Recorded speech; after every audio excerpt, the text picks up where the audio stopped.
Is that the MWT network? The Miss Me With That network? Casino trip, full of chips. Wanna flip, double it. Welcome to the Full of Chips podcast, the only chips you'll never lose, where the stakes are high, the takes are bold, and the conversations are always full of chips. With your hosts, Chris, the Dice Degen, and Craig from Old Bay Craps. You're tuned in to Full of Chips, the podcast where we dive into our own experiences into the world of gambling and share stories straight from the casino floor. Whether you're a recreational gambler, a seasoned pro, or just curious what the buzz is all about, you're in the right place. Each week, we break down the games, talk to the experts, and bring you tips that could tilt the odds in your favor. So grab your lucky charm, stack your chips, and let's roll into today's episode. What is up, everybody? Welcome to episode 26 of the Full of Chips podcast, the only chips you'll never lose, with your hosts, Chris, the Dice Degen, and Craig from Old Bay Crafts. Craig, how are we tonight? We're ready to fight the system, ready to give it a go. So I'm feeling all right. It's a new year. It's everything's new.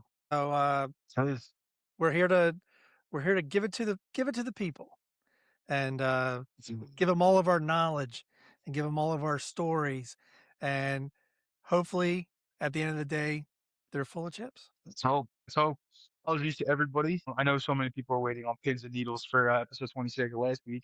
Unfortunately, Jen was sick as all hell, so we weren't able to record, get a podcast out, all that kind of stuff. But it's okay. We're back now, and this one just fits so fittingly. This is episode 26, released on the 26th. It's like we just keep doing this on purpose. It's not. Yeah. It's just there was zero chance of recording last week. I still kind of sound a little bit meh. But last week you would have been like, who the hell is on that mic? I imagine because you were sick, you had a lot of time to look at your phone, social media, Discord, all kinds of Oh things. yeah. And probably, you're stirring around in your head ideas of what can I rant about today? The rants were generated. Let me tell you. The first day when I was sick, I wanted no part of my phone. My phone was next to me, but it was not on. Like I mean it was on, but it wasn't in my hand at all. I couldn't even stomach looking at my phone. Um Ugh. but then yeah, the rest of the week it was just nonstop notifications and this and that.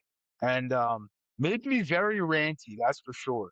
And we'll get ranty, but we need a little bit of help to get ranty. Anyway, at least I know that. So Yeah. Craig, what are you drinking tonight? Well, I have to follow, in the footsteps of the mighty Degen. Maybe that's your new name, the mighty Degen. He tackles great things. So I've gone with the tumbler, but I've gone with a special tumbler called the Chaos Coordinator. And inside of this baby, we've got the rest of the Jack Daniel's Tennessee Honey Whiskey with Dr. Pepper. There you go. Cheers to you. I like that. Chaos coordinator. Fitting for, I think, what this episode may cause. It may cause some chaos. May ruffle some feathers, but We hope so. that's on you. If it ruffles your feathers, sorry. I like to call it how I see it. I don't want to sugarcoat anything. Yeah. But in my tumbler tonight, we have also finishing a bottle. So shout out to the empty bottles that are in our track cans right now. Right. Or I guess our recycling bins for the recycling conscious folks at home. Don't come at me. It's I won't tell you where it is, but it's somewhere.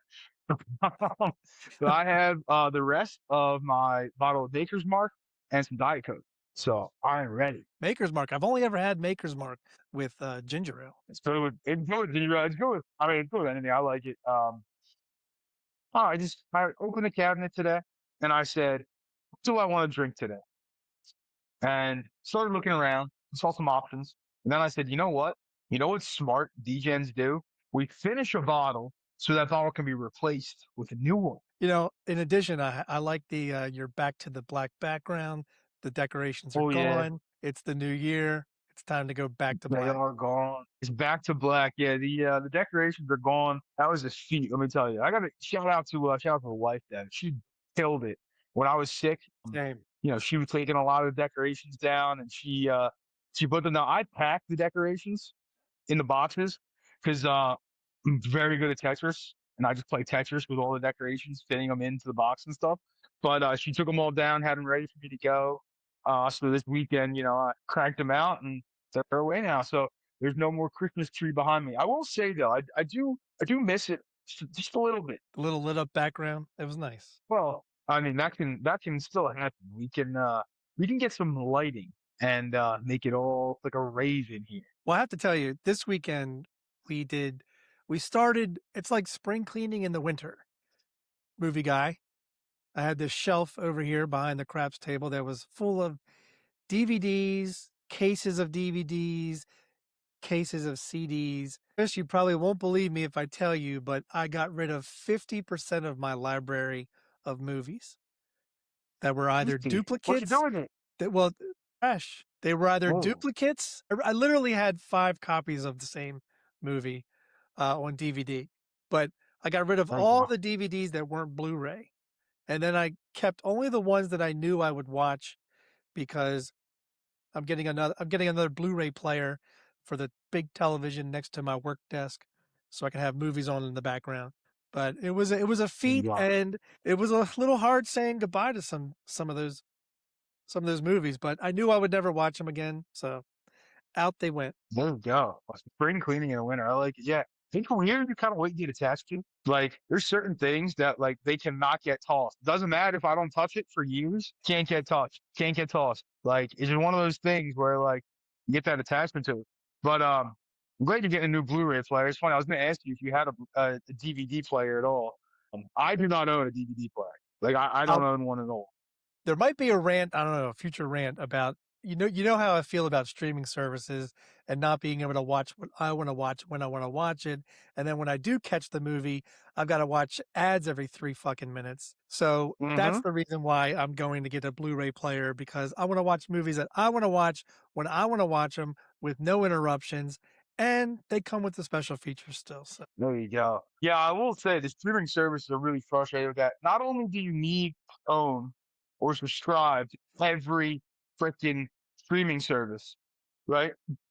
Then, you get the base plan, right? Because like I'm not sitting here buying the super deluxe mega bullshit package where like, I can watch without ads, right? Because gotta pay $60 a month for this service and $60 a month for this service. Next thing you know, I'm spending $1,000 a month in streaming.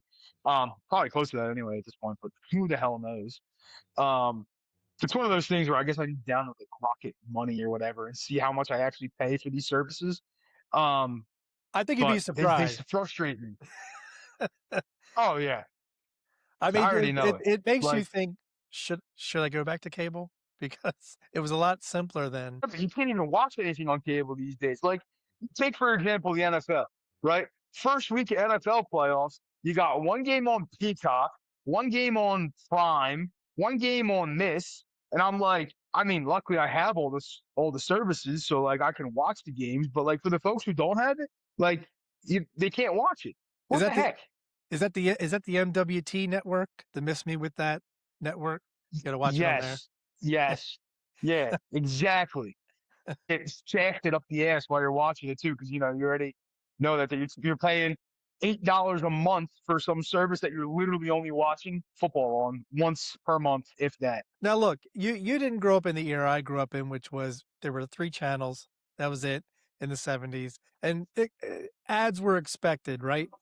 All sitcoms, hour-long shows had multiple breaks with 3 minutes of commercials, right? But here's the Hmm. thing, all streaming services, this is why they suck so bad with their ads. It's their placement of ads. If I'm watching a dramatic movie and right in the middle of a fucking argument between 2 characters, it cuts to 3 minutes of ads, what are you doing? Yeah, Don't do that. I'm enjoying this movie. it's the placement is one thing. The other thing is it's the same damn ad every time. Like I'm watching a show and I've watched the ad 6 times in one episode to the point where I can recite the ad word for word. And like I know that's their goal. Yeah. But if you're somebody like me, that pisses me off, so I don't buy your product or consume whatever your product is. Like I want no part of it anymore. I don't want to do it. No, it just pisses you off. It just pisses me off. You know what also pisses me off? But go for it. It also pisses me off, and this is a relevant topic, especially towards the end of the year. I don't get why so many people are concerned about status at the casinos, Craig. Like money, who cares? I just want my status. Is it really that important? Is it worth it that much to you? I Like, I'm so mean, confused by this. let's dive into it. I mean, it's what actually matters in casino gambling. Is it money or is it status? I mean, if you're talking pure EV and bankroll survival, money wins, right?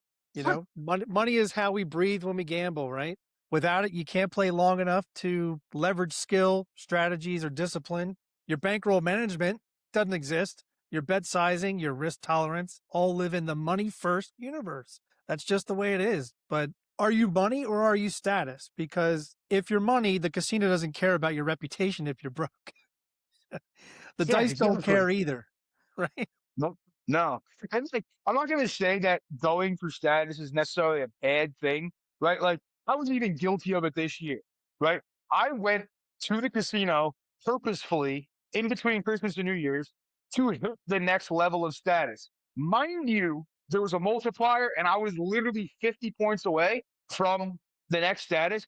I could have played a game for, I don't know, 25, 30 minutes and hit the next level thing, minimal bets, like not betting anything, right? I went for other reasons. The status was just oh, I will get it, so cool. But I'm gonna go see people and I'm gonna go play. That's why I went. But like I'm constantly seeing people who were significantly away from the next tier and we're going to go blow money. I mean, and I'm not talking, a couple $100, a couple thousand, upwards of 5 figures to go hit that next status. And I'm sitting here and I'm like, all right, I understand status is important for some people. Yes, there's certain benefits at different properties, right? I'm not going to go into every property, but there's benefits to being the next status level. If that status costs you $5,000 to get there, is it worth it? Is it worth it for that extra you know, night you get, that extra dinner you get, that extra little credit you get for something else. Like, is it genuinely worth it to you to go spend $5,000 to get there or more? Because I did read some people posting like 5-figure losses just to get to the next status. Why? Why? It doesn't seem like it's real, but it is. You know, if and the other side of the status thing is it's the social dynamics. You know, the shooter with the swagger gets the table's attention. The high roller gets the comps, the better service, the faster drinks. The regular player, they get the nod from the dealers and the prime spot at the table. We've all seen it. You go there on a Friday night or a Saturday night and you have regulars. And where are the regulars? They're in spots that you want to play at, but you don't get to play with them because you don't go there often enough. Maybe you don't have the internal, I guess you call it internal status because at the end of the day, it doesn't mean shit. All it means is that you're at the table and you get to shoot from where you want. But what do we always teach you on the FOC? We teach you got to learn how to shoot from different places around the table so that shit doesn't matter. But Exactly. it That means things to status people. Yeah, that status thing only means something in those 4 walls. Like, no one cares outside of it. Like, you go to like dinner at like Chick-fil-A, no one gives a shit what card status you have at a casino. Nobody cares. Like, genuinely, nobody cares. Most people don't really care, even in the casino either. Like, we play at Caesars a lot, right? I see someone whip out a 7-star. Good for you. Like, good for you, right? Like, I'm proud of you. You got there. But like, What it costs you. sorry. Right? Yeah, and like now I'm not even like, and I want to preface it by saying like I'm not talking about like people that we play with regularly, right? Like I'm talking about even people like in the Caesars Facebook group. I'm watching some guy in the Caesars Facebook group like I'm 12,000 points away from 7-star. First of all, you gotta get invited to 7-star. So like even if you get there, you may not get there. So like, is it worth it from that aspect too? But I was watching this guy post and like he was providing updates regularly. I'm like, first of all, dude, go find someone to talk to, get a therapist. Nobody in this group gives a shit. Nobody cares. But this guy lost like 25,000 getting to the next level. And I'm like, are your 7-star benefits gonna get you 25,000 worth of theoretical like pumps back?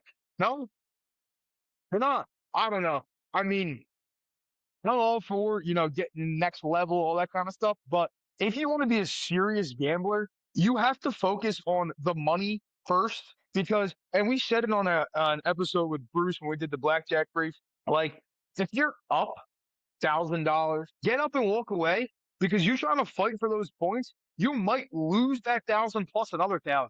And to me, I'd rather have the $1,000 win than $1,000 loss and maybe get to the next level or earn a few more points that get me up a little bit higher in status. Or you wound up spending an extra $1,000 at a table for one additional night of a hotel that you're choosing.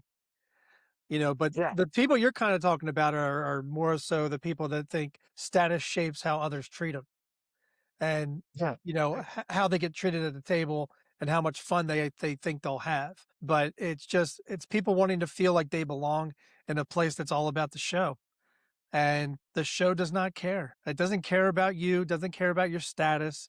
There are places that literally, no matter what you do, you're not getting comped the way you should anyway. So you're getting fucked either by losing your bankroll, which, like we said, money was supposed to be the reason you're there, but you lose your ass and you spend all this time doing it for the comps. Was that what your plan was when you walked through the casino doors? Because the sad thing, Chris, is the truth about most players is they're chasing both. They're chasing money and they're chasing status because the money keeps you in the game and the status makes you feel like you matter. You don't matter. yeah. you You're just know? a number to them. Let's be honest. You're a number. And unfortunately, you made a really good point to that. Most people are chasing both, right?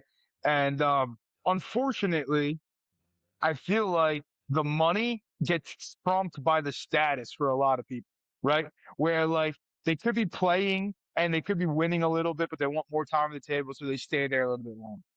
Or they're doing something to get to the status. They go to the casino more. But are they winning all the time? No, nobody's winning all the time at the casino, right? If you say you're winning all the time when you're at the casino, let me tell you, you're lying. Or I don't know what game you're playing, but it's not an actual casino game. Because not everybody's winning every time, right? But I guess it's that they try so hard for the status level, but the monetary aspect kind of goes out the window. What gets me though is when they start complaining about losing the money and losing sessions and losing this and losing that. But you're there for the status piece of it. So you're not focused on the monetary piece of it and your bankroll and things like that. Like, because I know there's a bunch of people and like I'll see it again on Facebook, I'll see it Discord, I'll see it everywhere, right? Where like somebody's, I'm going to the casino trying to get to the next level. All right, that's fine if that's your goal, but I guess if that's your goal, you're okay with losing however much you're going with. And we always say on the podcast, right? You got to be willing to risk the money, and you can't gamble with more money than you can afford to lose. So if you're going there for the status piece of it and you don't care about the money, fine, go for the status piece. But it always gets me when I see somebody say, I'm going for this status, but then they start bitch moaning and complaining about losing money when they're at the casino, or they had a bad session, or they had multiple bad sessions. And I'm sitting here, I'm like, well, technically speaking, you didn't have to be at the casino in the first place. You went for the status piece of it. You were trying to get to the next level. So did you force your play in that situation? Probably, right? A lot of people are going to force it, or they're going to play maybe a little bit differently than they normally play for the rating piece of it. They want a higher average bet. And they want more time at the table to get their average bet even higher because they're spending more time at the table. Whereas if they weren't there for the status piece of it, they may have left after an hour instead of sitting there for 3 hours and end up losing money. I think what it comes down to, Chris, is the disciplined gambler prioritizes the money, while the ego-driven gambler prioritizes the status. But we all know the happiest gambler knows which one they're chasing. I mean, there's nothing wrong with getting to that status level, right? It's good for you. Again, we all want certain statuses, right? I don't want to pay for parking. No shit. I don't want resort fees. No shit. But you're not going to see me go drop 5 figures in a weekend to make sure I don't have to pay a resort fee. Because I'll pay the resort fee of whatever it is over dropping 5 figures to get that resort fee that I don't have to pay for. Like, What's to funny me, is that it's a kind of a no-brainer. you may pay for the resort fee, but then even if paying for it up front, which you could do, you could then have it comped later, probably based on your Mm-hmm. play. Yeah. So it can work out. But what we don't like is what Chris alluded to earlier, which was the people that complain and the people that bitch and moan because it drifts over into social media and Oh, yeah. places like Discord. And it's just like, is Discord just a dumping ground for bragging and gambling despair? Like, what are you doing? Um, I think the short answer, it often looks that way, but maybe it's not that the whole story. Maybe it's not that way. But having that spillover from the casino into online communities tends to just amplify the two emotional extremes, the braggers and the people in despair. I'm sure you can talk to the braggers.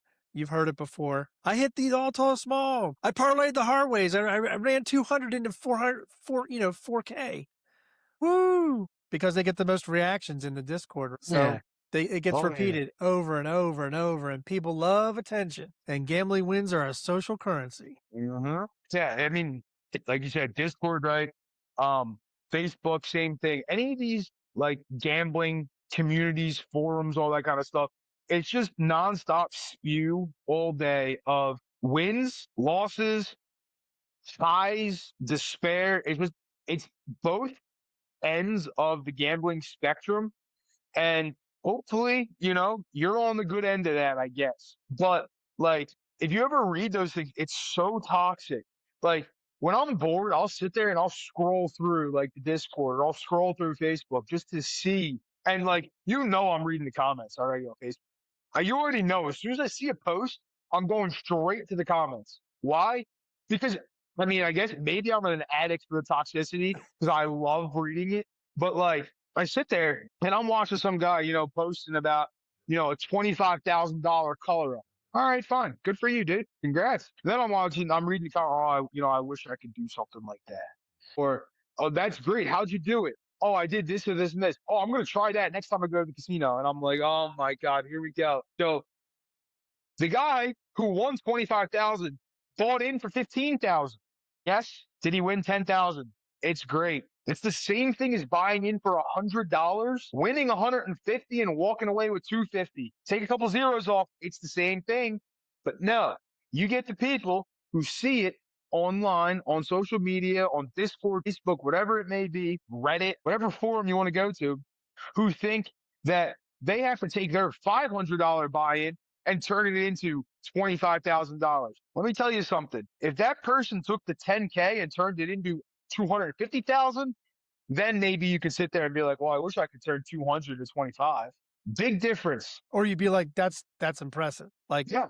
clearly you did it some way other than bonus bets. But some of that trash and tripe that we read is, people showing you chips of 12, 1300, and you're like, what was your buy-in? $3,000. Really? Mm. Really? Your buy-in was $3,000 and you won roughly around 12, 1300. Did the ATS hit? Yeah, the ATS, it was a great night. Oh, is that what made it a great night? You hit the ATS? So what'd you have on your boxes? I was just doing like a Lord 30, blame 'em. 36.8. Really? Yeah. Yep. Oh, it's true. And like, that's another thing that I think a lot of people don't think about is like some people are so ego driven in these forums that they will do exactly what you said, buy in for $5,000 and post $3,000 and say they bought in for 1,000. And it's like they're like, wow, so many people reacting to me on this great win. That's to them, that's what they need. That's that rush they need. No, they lost $2,000, but you wouldn't know it from their post because they said they bought in for 1,000, right? Like it happens. It's funny. Blackjack is a really good example of this for the people who I always shit on who played for the bonus bets more than their actual hand, right? Where like, they get so excited when they win one of those side bets. Meanwhile, they've lost 10 in a row and that one win doesn't even cover half their losses. But you'll see them, you know, buy in with, $1,000, right? And they're coloring up with like 500. Wow, that really worked because I was down to my last 100. Well, you still lost $500 from your buying. Yes, you turned 100 into 500. Net, you're still down 500. And like to me, I always wonder those people. Like, are you in a delusion that you won money when you really lost money? Because did you forget the 3 times you pulled money out of the wallet? It's about they won a portion. It wasn't Mhm. their buy-in. They completely decimated their buy-in, but they were down to their last quarter and they hit on a random 12 was rolled and they happened to put their last quarter on the 12, and it hits and they're like, "Oh man, oh yeah, this is it." But that's why are you doing that? Like, or why are you bragging about it? Like, look at me, I won this much. Like, yeah, but you lost your buy-in and it was a desperation bet and it hit, which does happen. Or, the ones I can't stand are the people that show you the multiple slips from like bubble craps and stuff because we've all seen pictures and you're like, let, let, let me zoom in. And you zoom in and none of the tickets are from the same day, but they say that they were all from one session. You're like, you're like, you even have a ticket from a different casino in your collection. Like, what are you doing? It's tripe. It's crap. You have to be able to differentiate the BS and what's truly something inspiring. We And all love like, people who talk about doubling their bankroll. Doubling your bankroll is cool as shit. Taking 500 and making 1,000, that's awesome. Seeing it, we've heard stories of people say, well, one of the most fun things I like to do is take $600 and try to make 1,800 out of it. That's great. We've all had those inspiring stories from time to time. But it's the people who bought in for 1,000, but they don't tell you that. They just tell you that they won 750 and they hit a portion of the ATS. and like, one of the things that gets me to in a lot of these forums, right, is everybody's so eager to post the chip porn and then comment, react to said chip porn, right? If you look at these forums and stuff, everybody, like, if you look at the posts, there's so many comments and so many reactions on the chip porn, right? But like, you could post something meaningful where, like, you know, I was doing this and it wasn't working. So I decided to deviate from something that I learned watching, this video or from hearing this from somebody. That kept me afloat for a while until the table turned. Then I was able to go back to what I did. I didn't make a ton of money, but I made a little bit of money. Like, that post would get zero love. Why? Because there's no chip porn associated with it. They didn't turn 500 into 5 grand. It's a lesson learned for somebody, which is way more meaningful than somebody posting some different colored chips at a casino you've never seen. And it gets me frustrated with that kind of stuff because those like nuggets of learning could help a lot of people. But nobody wants to post them because they're afraid somebody's going to sit there and say something to them like in a negative way. Meanwhile, you see these people spewing all the shit with, posting all their chip porn everywhere. And it's like, guess what? Nobody gives a shit. And for the people who comment like, "Oh yeah, great job, you're alone also. And the Nobody YouTubers cares about your opinion on that. and the YouTubers who go to the cage and exchange their cash for chips and then do a picture of chip porn, like, stop that motherfucker, because we know you didn't win it. You went to the cage, you asked for chips, and you're trying to act like you won it at the game. You didn't. Uh, Quit being a dumb fuck. And I do like the inspirational stories though, Chris. I do like the people who had a buy-in. They tell you the story of what happened. They tell you that they were down and they managed to break even or win $10. Like, Right. that's You don't triumphant see in our enough of those community. though. Well, that's triumphant in our community because breaking even is a win. Yeah. But my thing is like nobody will post that stuff. Or not nobody, but there's very few people who will actually post that, right? Because again, they don't want to be seen as, well, I only won $10. They want I won, massive amounts of money. Which again, you win a lot of money, good for you, right? If I was on that 107 roller in Atlantic City last year, would I be posting about it? Probably. Why? Because I was on a table for history. That's what I would be posting from the perspective of. But I would also be posting with the here's what I did. These were my starting bets. I pressed and regressed. I went all the way up table max. I regressed again. Didn't put any more money on the table. So I started come betting with max odds, started doing this, and this. Why does that matter to anybody? Well, if anybody's ever in that same position again where they can maximize that, maybe that'll teach them how they could have made more money on the roll. Right? Yeah. I'm not going to sit here and post, oh, look at all these chips I won. Why am I not going to do that? For two reasons. Okay, two reasons. One, the IRS. Okay?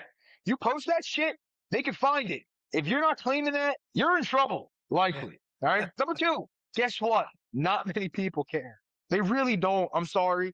Like some people are going to be like, no, they do care. They do care. They really don't. Yeah, as much as we're, maybe we sound like we're bitching about it, I would say most gamblers probably live in the middle. Um, Sure. The average session, the disciplined bankroll management, the I won $200 and left, those stories don't really get told because they don't generate a high for anyone when somebody's Sure. online. I mean, the online world becomes distorted. Wins Yeah. look bigger and more common than they are, and losses look catastrophic and constant. But, you don't have to share all the time. Like, if you're sharing just to be part of the conversation, then you're in it for the wrong reasons.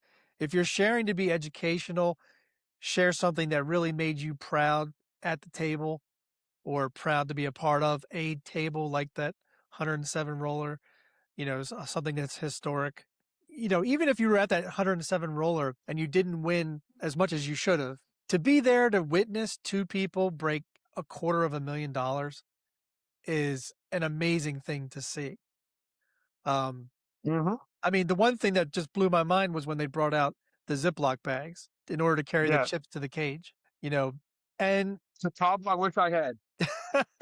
right. I'd have been able just to afford the Ziploc bag. Um, or if I brought Ziploc bag to the casino, it would be the sandwich bag, not the large freezer bag.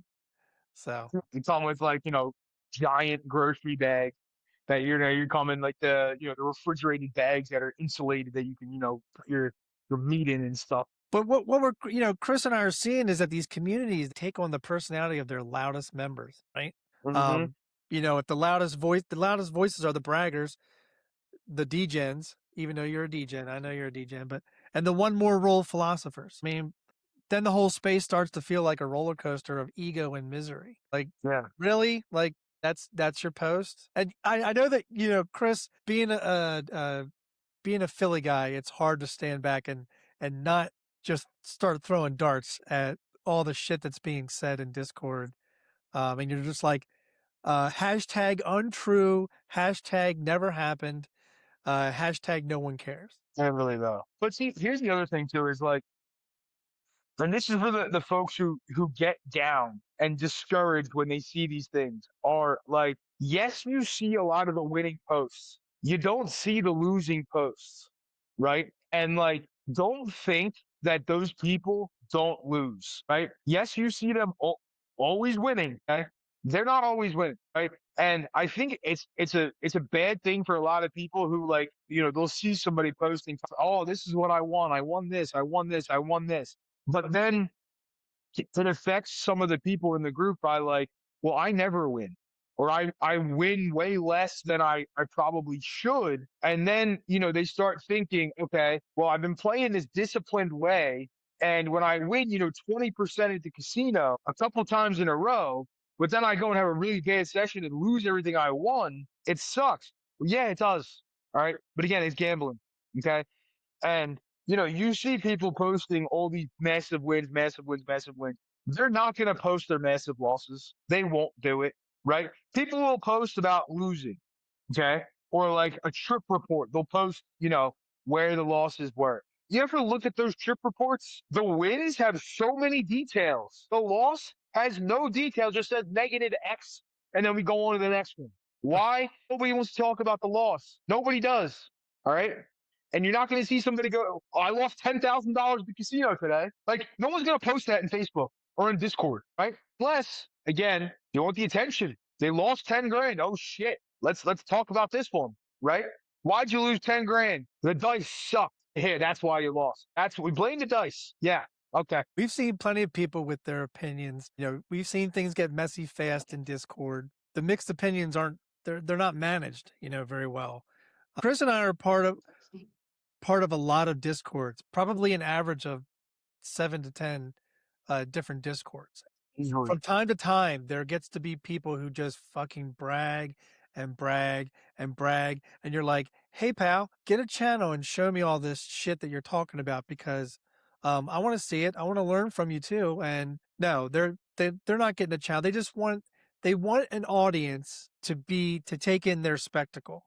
and it's bullshit. So maybe they should just call it to go, create a bullshit Discord where people can just dump their shit.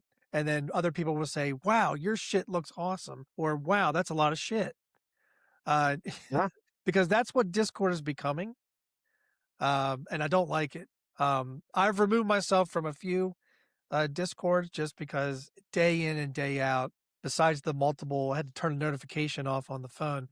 Besides that, it's just all fucking day, bitch this, bitch that, or all the wins are bonus wins. None of them are play wins. Like nobody talks about $3,000 win on the boxes. They talk about the hard ways they parlayed. They talked about the bonus bets they won. They talk about only the things that aren't supposed to happen. They're just supposed to be side bets. But the side bets become the main focus of their word vomit. And see, here's the thing too. Like a lot of these discords were created from the community aspect to share experiences, to learn from others, like that kind of stuff. And now in the age of social media, it's just all turned into like a bulletin board of bullshit bragging. That's what it is.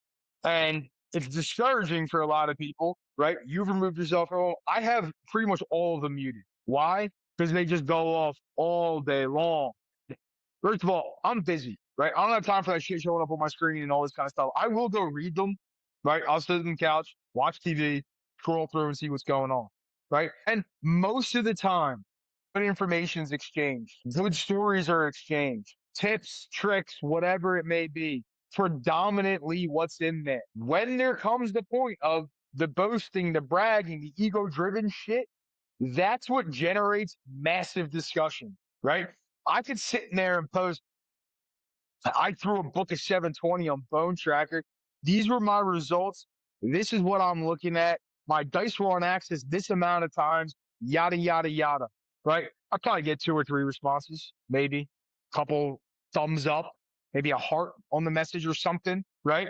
I post in there, went to my local today, turned 1,000 into 15,000, hit 3 ATSs, yada, yada, yada. That message is going to get all the reactions. Way to go. Yeah, great job. This and that. Blah, blah, blah. Let me know when you go to the casino. I got to shoot with you. Yada, yada, yada. Why? Because it generates the buzz. That's what people want. We've seen people talk about like Bone Tracker and I'm forgetting the name of the tab, but what they're not talking about is the tab that lists your dice combinations in the top 25%. And it's like, where are your sevens? Because I guarantee most of you who are bragging about Bone Tracker, the majority of your 7 combinations are in the top 25%. When the whole object of the whole thing is to get your 7 dice combinations down to the bottom 25%. And you want good repeatable numbers in your top 25%, but that's not what they're talking about. They don't even talk about that section. All they talk about is, oh, I got a whole book in. You're like, oh, great.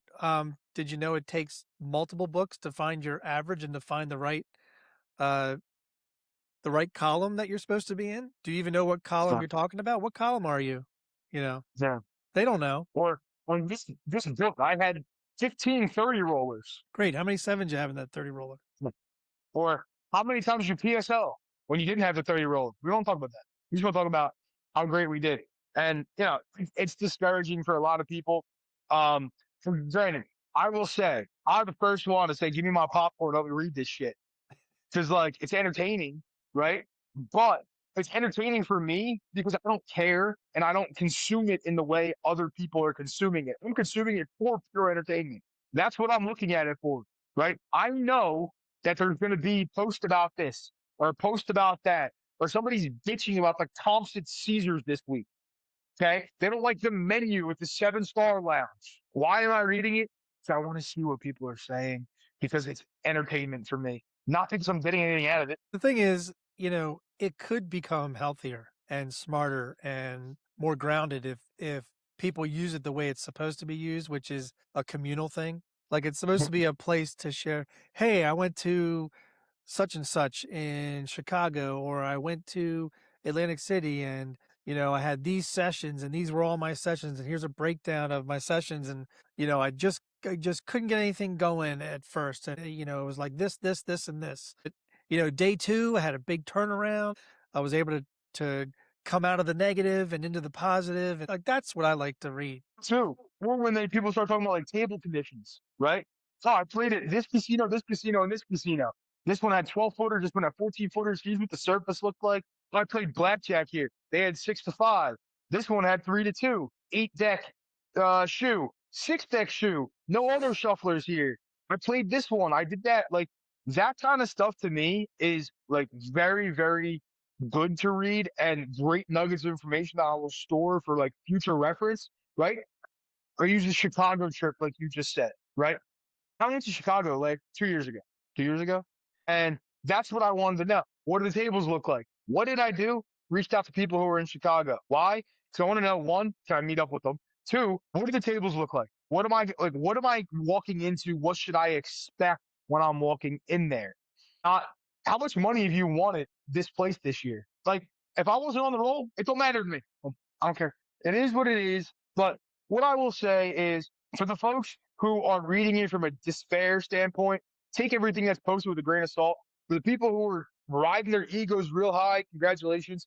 Your ego online, I hope your mouth and your play can cash the checks that your ego online writes. It's never going to become an easy saying for you, is it? No. All right. Good discussion on money, status, the social media aspect of things. Definitely ruffled some feathers. Again, if you took any of this stuff personally, Craig and I would like to apologize to absolutely nobody. Just like Conor McGregor said, the very wise Conor McGregor. But if it did, listen, we're calling it how we see it, and maybe change what you're doing, like I said. Into another topic though, that we're going to talk about, and yes, there's some big wins associated with this, but it can be backed up with proof. We're going to get into the Blackjack Brief, our final segment of our interview with Bruce. This one's a little bit shorter. We're going to talk about a few final items, and then in subsequent episodes, we're going to get more into the practice, the playing, all that kind of stuff. And for that information, all right, I want to tell you before we roll the Blackjack Brief, you're going to want to go to Patreon. All right, the link is down below. Go join. You will see a section there called the Blackjack Brief. Okay. There's going to be a lot more information in there. We're going to post videos of practice sessions, other things along those lines. We're going to put that in Patreon. There will also be a playlist on YouTube for that as well, but mainly in Patreon. So go down there, check it out. We will have segments with Bruce, and there may be some information that we talk about that will cut and be put into episodes, but the practice piece of it is going to be on the Patreon side. All right, so link down below. Go join. It's free. Time for the Blackjack Brief.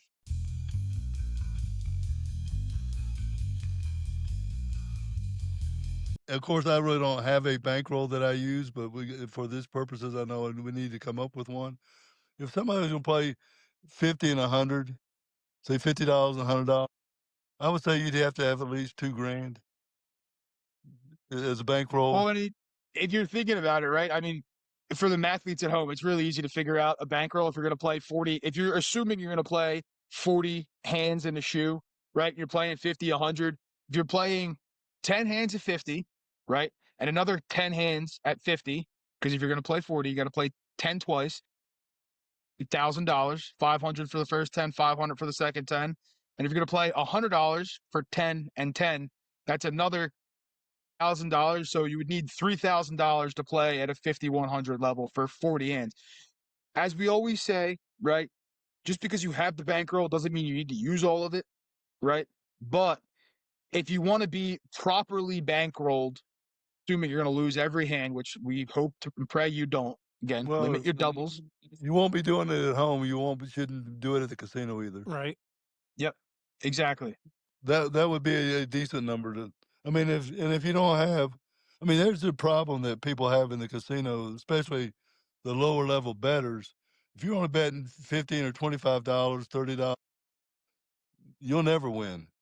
You may win $100 or $200. I'm not going to say you'll never win. Of course, you will sometimes. But maybe that's their goal, for low bankroll. Right.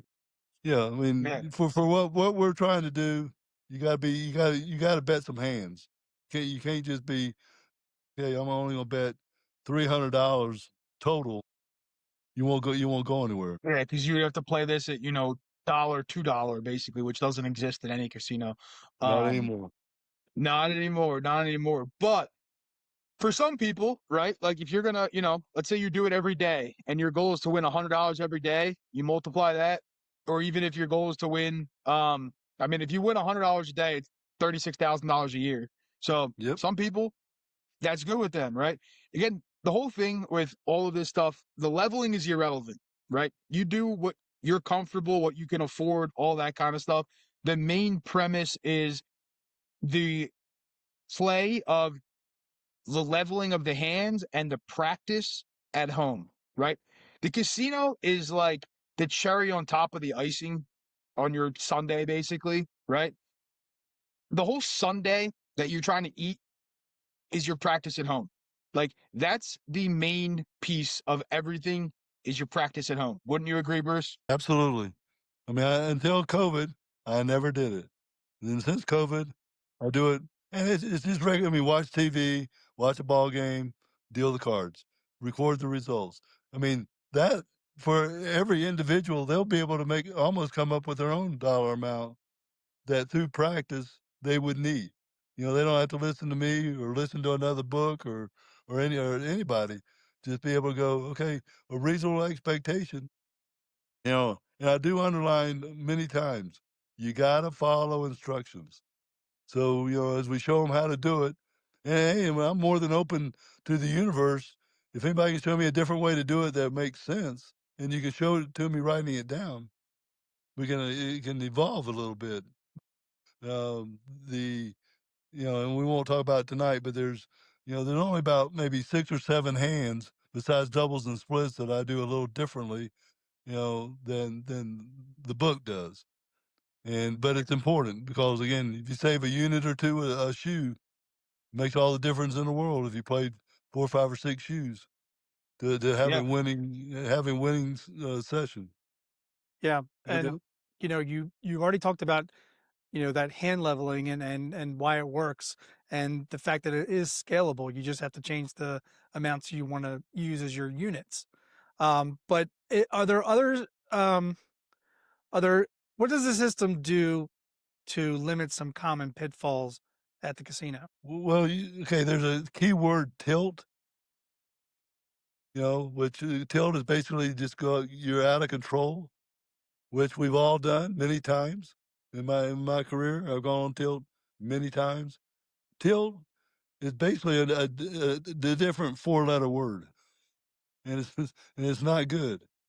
So if you come in with a plan and you stick with the plan, you've been shown the plan, you practice the plan, you virtually cannot go on tilt. Now, if you just want to, I mean, you have the right to change your mind at any time. Go do whatever you damn want. It's your money. Do whatever. My goal is to help people not go on tilt because tilt basically is you've gotten so frustrated that you throw common sense into the wind, or reality into the wind. You think, hey, every once in a while you go on tilt, and hey, I was down to my last dollar, and I turned it around and won $1,000. That's almost never going to happen. Every once in a while, I mean, we can read a book or see a movie or whatever, but at the end of the day, where that could have happened, the reality, the thousands or millions of blackjack games that are played every day in the United States and in the world, you know, the as I said earlier, you're expected to lose, but through this, I mean, again, this betting regimen that's been tried over and I mean, you won't see it anywhere else. I mean, that's the challenge that we all have at the moment. Pretty much everything that we're talking about, no one ever done. To me, it's pretty much common sense now. Because Yeah. and again, as in just a few days ago, go down and play 6 or 7 shoes.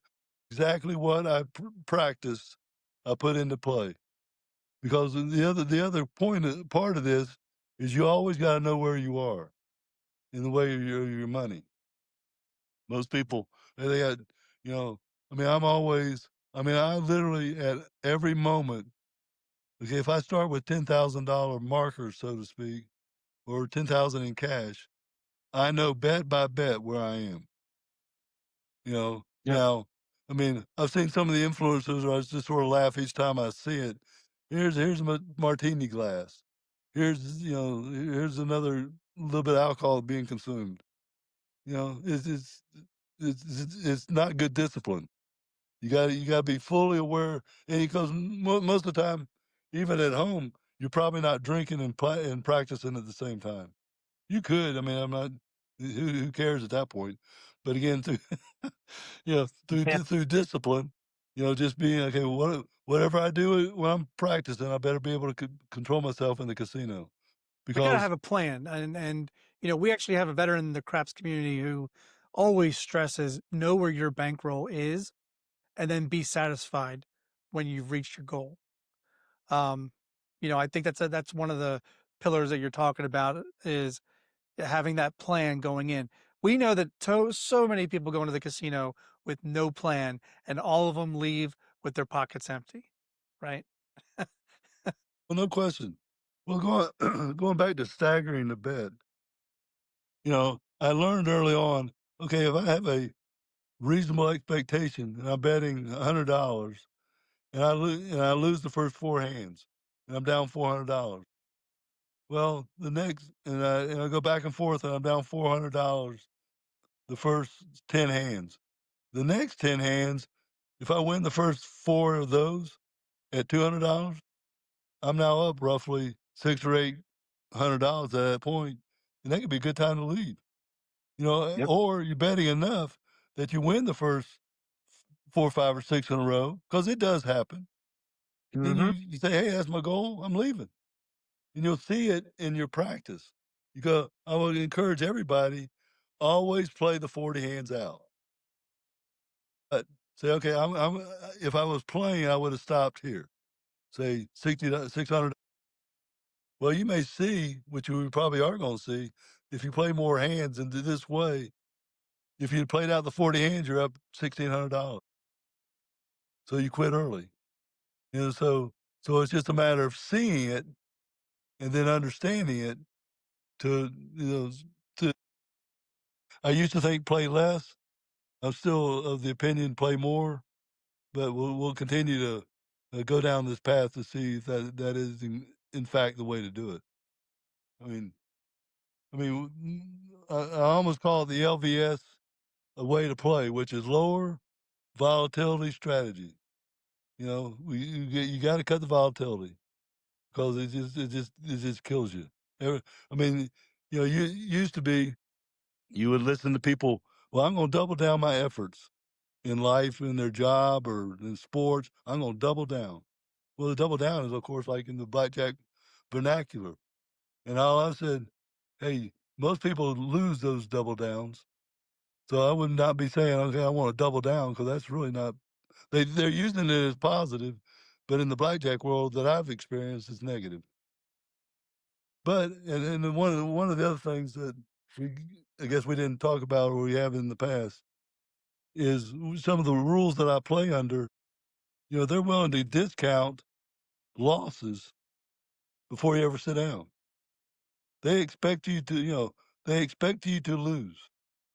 So when you don't, so if you just keep playing, you probably are going to lose. So Time is your enemy. no question. Well, again, that's back to ADT. How much? I mean, one of the things in practice as well as I play, I know every dollar that I bet. They're using estimates, and I can assure you those estimates are undervalued. Yeah. It's tragic. I mean, it's one of the most upsetting things that I see when I listen to people about comps, and they have no idea. What the casinos don't even have an idea. All they know is we want you to bet as much as you can for as long as you can. That's all they care about because they'll get their dollar if you do that instead of having a goal, having a plan, practice. I mean, you're destined to fail, no question. I can tell you I've been at both blackjack and craps tables where what they hate the most is when you win and color up right then and there. Oh, Yep. no question. I mean, hey, that's when they're starting to comp you. Hey, you want to go to dinner? You want a room? You know. But the good news is the vast majority of casinos are first rate. They understand the challenge. They expect to win, but they're honest about it, and they treat you honestly about it. You know, most people beat themselves. The casinos don't have to beat you; you beat yourself, and that's where it goes back to the knowing when to get up, that we've talked about many times. Yeah, ending there with Bruce. Hopefully, you guys enjoyed the pieces of Blackjack Brief. We're trying to set the scene. I know some people are like, what the hell does this have to do with me winning money at the blackjack table? Well, it's just setting the scene, all right? If I told you, if Bruce came on here and told us what he did, you'd probably sit here and be like, wow, uh, that's a lot to digest. Who the Right. hell is this guy? Well, go watch the Blackjack Brief and you'll learn who it is this guy, where is he coming from, why is he doing what he is doing. Then it'll make sense. So again, if you want more Blackjack Brief content, we'll be in the podcast, but a lot of it will be on Patreon. So first link down below, Patreon. Go join. Craig, it is time. It is time. For But right before we say what time it is, I just want to thank. We had our first suggestion in Patreon. So again, if you have suggestions of topics you want us to talk about, or anything, you have a comment about something we've already talked about, you want to see it again, or you want to tell us that we're full of shit, totally fine. Go to Patreon, leave your comments there because we do read them. Keep sending your emails at fullofchipspodcast@gmail.com. We will answer you as soon as we can. And we love the comments we've been getting on the videos. So just a small thank you to everybody since we're in the new year. But now, like Mr. Miyagi, it's time. It's time for the top 5.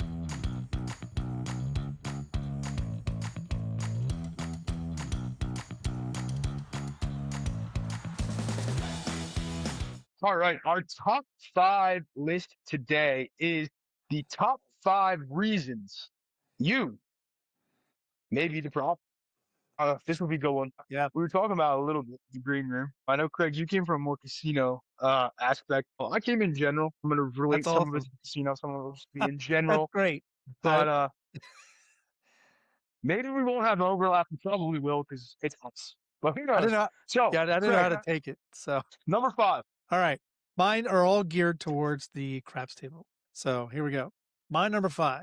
You bring bad energy to a good roll. If everyone else is dialed in and you're sighing, complaining, and acting miserably, congratulations. You've become the mood killer nobody ordered. I like that one. I like that one. My number 5 is you let your ego override your reality. You don't know when to walk away. You are your own problem in that situation, right?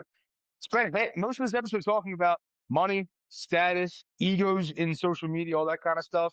You don't know when to walk away because your ego is getting in the way. That's a problem. Dark fact number 4. All right, number 4. You don't know the flow and don't care.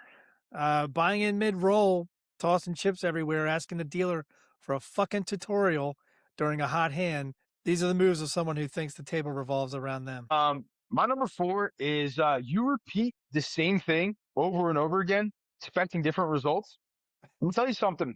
They're not going to change. So you got to do something to change said results. Stop sitting there and thinking you can keep doing the same thing and magically something's going to change. Number 3. Number 3, you forget it's a team sport. Craps is communal. We've said it before. If you're only cheering for your bets, ignoring wins around you, or acting salty when others celebrate, you're missing the whole point and killing the magic. So stop fucking it up. There you go. My number 3 is you're a bad listener. You didn't listen. The only thing you're thinking of is what is my response going to be, and how am I going to respond to whatever was just said, even though I wasn't listening to a word that was said. Nice. Time check number 2. Number 2 of the reason you may be the problem.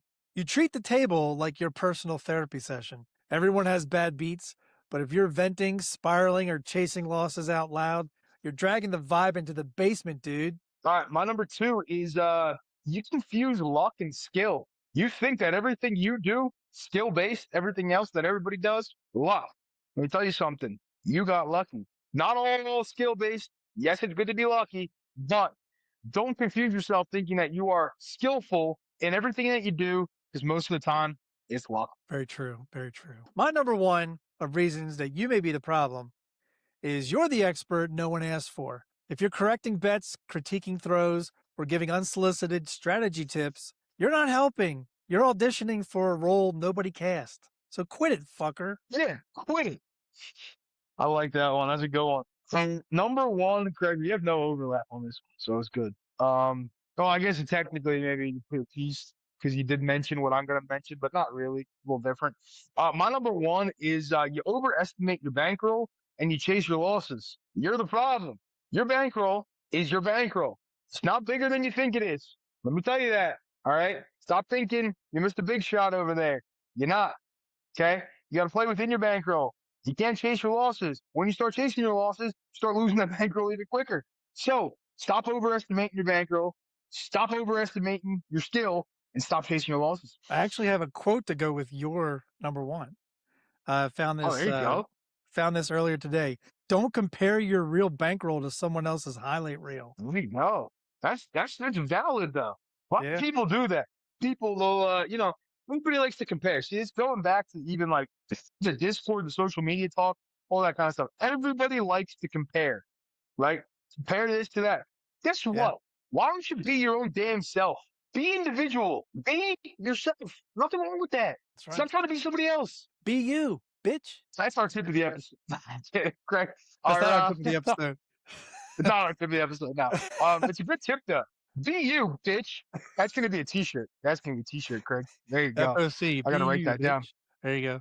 Yeah. All right. Be you, bitch. Tip of the episode. Educate when possible without judgment. What do we mean by that?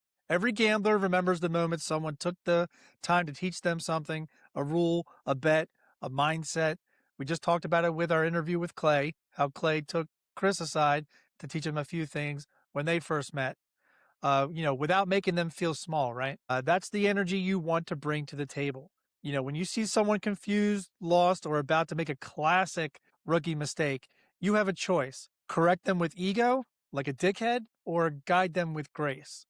I take the latter every time. Teaching without judgment does these three things. It builds better tables, it strengthens the community, and it keeps your own ego in check. Sharing knowledge is helping, not flexing. There you go. There you go. Yeah. We don't want to help people to tables, right? Make sure your help is also wanted.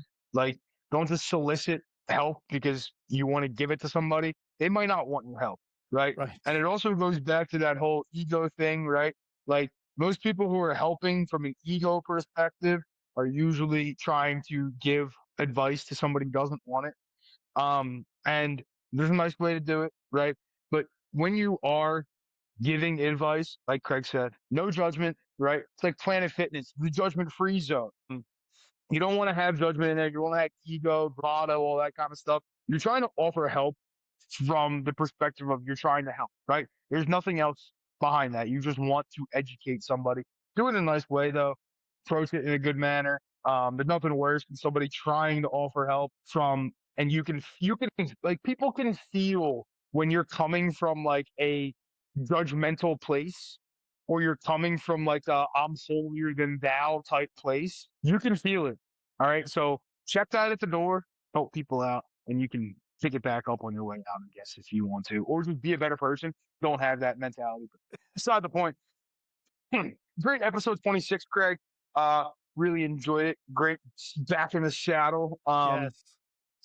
Tried to make it through without coughing a ton. But hey, flu still gets you. But no, great episode. Hopefully the folks at home enjoy. Hopefully, you have a better understanding of why we preach the discipline stuff and why you should play with money focus, not the status focus. And if you are focused on status, your money may suffer, but that's a trade-off that you have to be willing to make. So Chris loves when I ask this question at the end of every episode. Where can they find us, Chris? I had to take a sip of the drink first because I knew it was coming. I had to make sure the windpipe was nicely Moist. lubed, I guess. Moist. Yeah, moist, so I can get all this out. All right, you can find us. FullofChipsPodcast@gmail.com. Send your questions, comments, concerns, anything you want to say to Craig and I. FullofChipsPodcast@gmail.com. You can find us on Patreon. Again, a lot of the Blackjack stuff will be on Patreon, so go down to the Patreon. We also have a couple posts in there about topics, guests that the listeners want to hear, see, interview, all that kind of stuff. So if you have those, go find that post. It's the last one in there. Let us know who you want in there.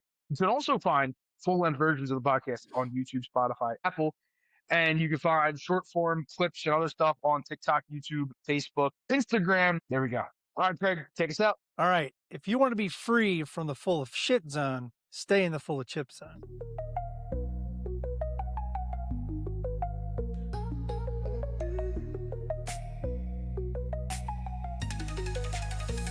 On the